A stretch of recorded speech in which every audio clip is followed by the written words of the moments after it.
JC, mic ka naman. Kung ketchup ka, ano gusto mo sumawsaw sa'yo? Chorizo o Hungarian? Siyempre, Hungarian, favorite ko yun. Hungarian. Yes, medyo ba? Favorite mo ba yung Hungarian? Alap na ni Hungarian. Ingay ka ba? Ano? Ano gusto mo? Chicharon o kropek? Kropek, syempre, parang mas mahaba. Kropek. So kung kropek ka, di kinain ka na. Absin, kainin mo. Charis lang.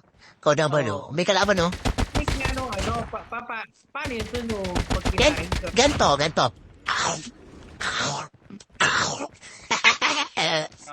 The revived flight will arrive in 1 minute. Dami mong tanong, JC, Paldo, Kung palay ka. O, palay naman. Palay ka. O, palay. O, malay Gusto ko. ba na, paano mo gusto bayuhin? Banayad o barubal? Barubal, syempre. Tumikil kaya. Barubal. Punong kahoy ka, kailan ka huling sinibak? Makahoy, ano ko si Machete? No way! Eh, gusto mo.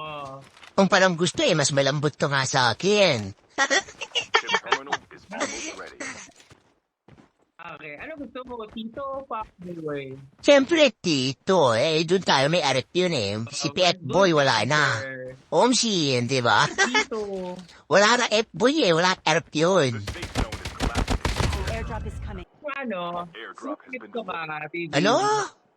Gusto mo, paano mo gusto tusukin? Sa ibabaw o sa Tusok? ilalim? Ibabaw? Ingo? Di, The so last fight revived natin. flight will arrive. Ano? Pag tinutok mo na yung straw, di ba? O yung straw? Ano ka ba sa Paano straw? mo gusto higupin? Ay, lalim? Paibabaw. Ano ba? Babalik ko siya. Paano ka humigo? Ganto.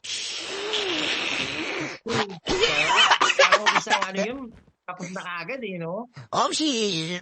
Ba naman laruin natin mamaya? Ay, iba na yan. Yung all scary. Malamot ka nga sa akin, tumigil. Panalalata mo pa lang, ang lambot. Ay, scary.